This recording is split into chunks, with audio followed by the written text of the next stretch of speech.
Brought to you by IOCO, Africa's leading integrated technology services company.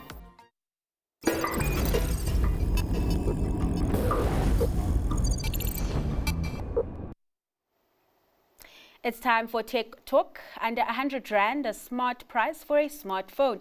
MTN plans to offer its over 1 million prepaid customers smartphones for as little as 99 Rand in a bid to get more people to consume its data services. Is the idea smart enough to spin data services into money? Business Day's Mudiwa Gavaza joins us with his take. Mudiwa, thanks so much for joining us in studio this afternoon. Now, you know, when we think about internet access, a coverage gap always comes up. And it's interesting to see that we are now also seeing a usage gap. So these companies can spend billions on, trying to fix the coverage gap. But if people don't have phones, there's no solution here. Exactly. And it's actually something that was raised by the GSMA, which is a global telecoms body, in a report. I can't remember if it was 2024, 2023, and they basically were talking about exactly that, to say African operators have done very well in terms of investing in their networks, and they pointed at South Africa specifically to say, for example, on 5G. They said South Africa is pioneering when it comes to 5G. They've been good at, doing 4G coverage, that type of thing. However, your ability to effectively make use of a particular technology is incumbent on how many people can actually access the technology. So you can cover the population. So between MTN and Vodacom in South Africa, they are doing 99% in terms of population coverage. However, actual utilization of those networks, especially on the data side, still falls behind, because we have this idea in our minds that everyone has a phone, but the question is, does everyone have a smartphone? Yeah, and when you walk into some stores, there are some of these smartphones that are less than 500 Rand. And, you do see people in townships, people in rural areas taking advantage of, the cheaper smartphones that are available in the market. Here, MTN is now offering smartphones that go for as little as 99 Rand. Talk to me about how they plan on doing this. Are they partnering up with a mobile operator, one of these smartphone makers? So what they're doing is that they are partnering with a company. I just need to make sure that it's a company called Smartphone for All that specializes in, unique device financing models, right? So they've got a plan where, for the first, they're doing it, I believe, from May of this year until the end of next year. Okay. And at the beginning, I believe they're doing 5,000. MTN customers, and then they'll make this offer to them based on their usage patterns and that type of thing. And then from there, the next phase, they'll go and then approach 130,000 people. And then from there, I believe it's the 1 or so million people, 1.2 million, that'll be there after that. And then making those devices available. The key issue that's there is that, and we've heard this coming from, CEO after CEO across the networks. I remember Ralph Mpita, who's the group CEO at MTN, he spoke to us about this about 3 weeks ago. And his predecessor, Rob Shooter, also used to talk about this as well, to say the sweet spot they were looking at is, how do you get a device into people's hands that is between 20 and 30 US dollars, which is, to your point just now, around that, let's call it, 500 or so Rand. But that device being capable of being 4G and above, being able to access the internet, WhatsApp, YouTube, all of these platforms that people are used to, a proper fully fledged smartphone. But at that price point, because people still want, even at the cheaper price, people still want a good device that they can use, to go online, because the big picture is that voice has been coming down, right? And data is the way forward for a lot of these network operators. But your ability to push network usage data usage is going to be dependent on you getting devices into people's hands. Is there progress there? I mean, I can imagine how much it'll cost MTN to do that and then sell those smartphones for as little as 99 Rand. So I was about to actually say that you almost have to subsidize, a piece of the business in whatever form you're going to take it, right? So in this particular case, you partner with a company like Smartphone for All, and then you come up with a device financing model. We've seen Vodacom, for example, coming up with a model where you can actually pay back, a smartphone with small amounts per day, right? Because they are also trying to attack the same issue of how do you get the devices. Another thing that we've seen both MTN and Vodacom playing with is, and I think all the operators have played around with this, is having their own branded smartphones that come in at a cheaper price. Vodacom has something called a Smart Kicker, for example, that I believe costs around 540 Rand. Don't they even have a partnership with Mobicel? Yeah, one of those. So all of those things are, how do we bring down, all of these prices? And in many of those cases, when they were making those smartphones, they were sort of like a hybrid between what are called feature phones and smartphones. So now the real impetus is getting a proper smartphone into a person's hand. Sounds like a tough feat, something really difficult to do, but we will wait and see how that progresses.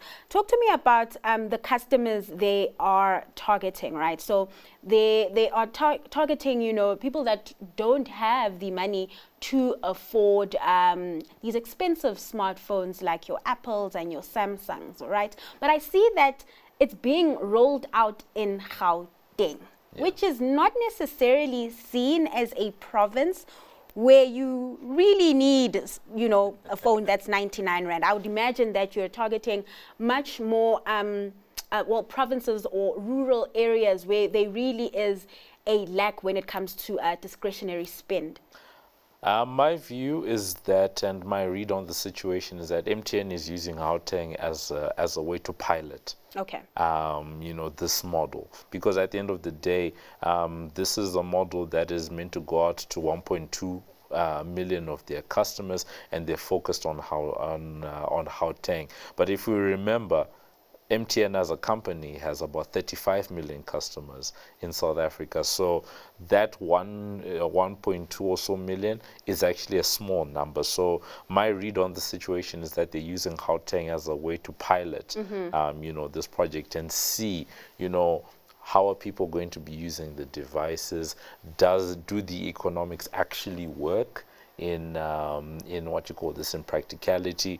Does the phased approach that they've just given, that they're rolling out, is that the way forward? Do they need to tweak it? So that's my read on the situation. Let's use Gauteng as sort of a test case, and then if it works out, then we can roll it out to the rest of the country, because they probably have a lot more customers in their base that could benefit from something like this. But you need to make sure that your economics are going to work, because in many instances these operators are subsidizing on the device side so that they can make their money back on the usage side. You buying data, using your services, accessing WhatsApp, going online for YouTube, surfing the internet, whatever it is. It's almost the model I can think about is printers, right? A lot of people don't know this, but a printer is usually sold to a customer at a loss, right? However, the company makes its money back on the printer cartridges and that type of thing, because that's what you're going to be using on a recurring basis. Same with devices and phones. The recurring piece is you topping up your data and that type of thing, which is why for years people have been looking at, do you do 36 months to pay, 24 months to pay? Do you offer device financing? Do you offer daily? All of these things that people are trying to figure out. So my read on the situation, let's use Gauteng as a test case. Do you think these initiatives and these subsidized phones are reaching the right market target the right people, Mudiwa. We can even use Vodacom as an example because they have their phones in the market. Yeah, I do think so, but I do think there's sometimes a disconnect between, and I say a disconnect because there's a disconnect between the devices that come to the market and what people are actually looking for. Okay. And this is something that when you talk and when we've spoken to the CEOs of Vodacom and MTN, they've also said the same thing to us, that people really want, and I said it just now, people really want great features, but at that lower price point.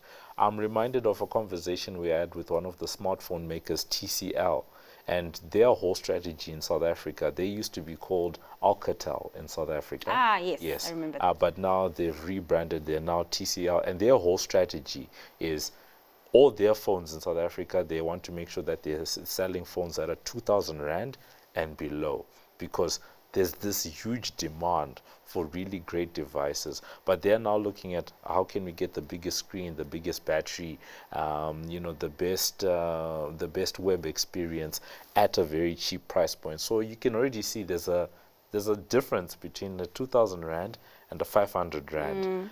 So the features that you're going to be able to get. So I think the phones are going to the right people. However, I think the features that people are looking for, there's still a bit of pressure, to be like, can you guys just take us down just a bit more, right? If you take us down a bit more, we'll be able to actually sit and watch something on the phone. I'll actually be able to sit and surf the web effectively and end up using that data.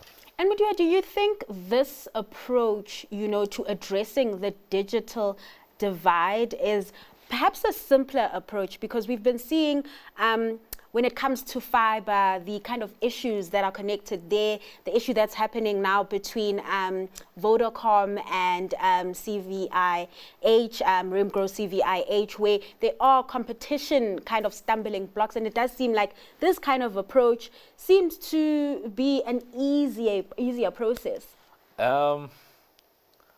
I don't know whether easy is the right word, but it's definitely a practical approach for what's happening right now, because there's a lot of evolution in the telecoms model. The big one back in the day was voice and SMS. That's where the bulk of the money was coming from.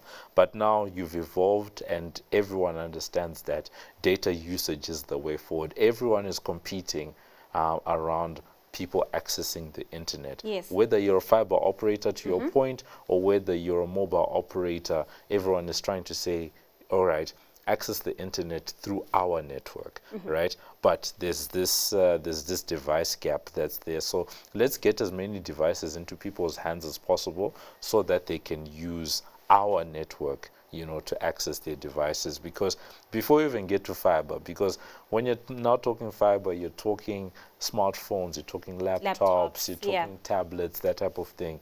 You're talking to a higher end customer, if we're going to be honest. But we need to address for the majority. An interesting stat that I can use to maybe encapsulate is that smartphone penetration, I believe the last numbers that I saw, we're looking at 35 to 40% average smartphone penetration in Africa, right? In South Africa, there's an over 80% penetration of phones.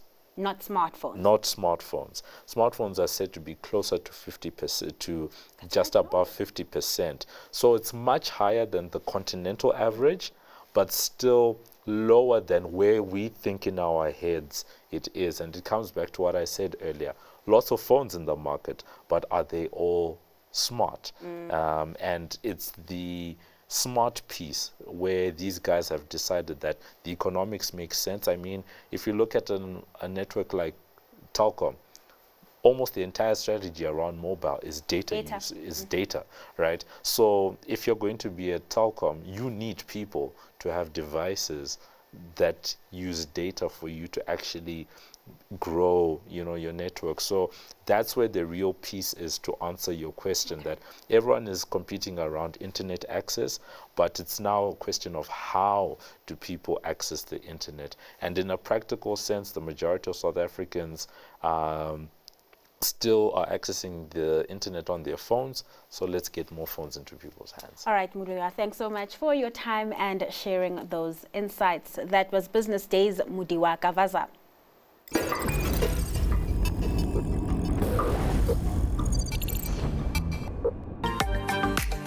Brought to you by Ayoko, Africa's leading integrated technology services company.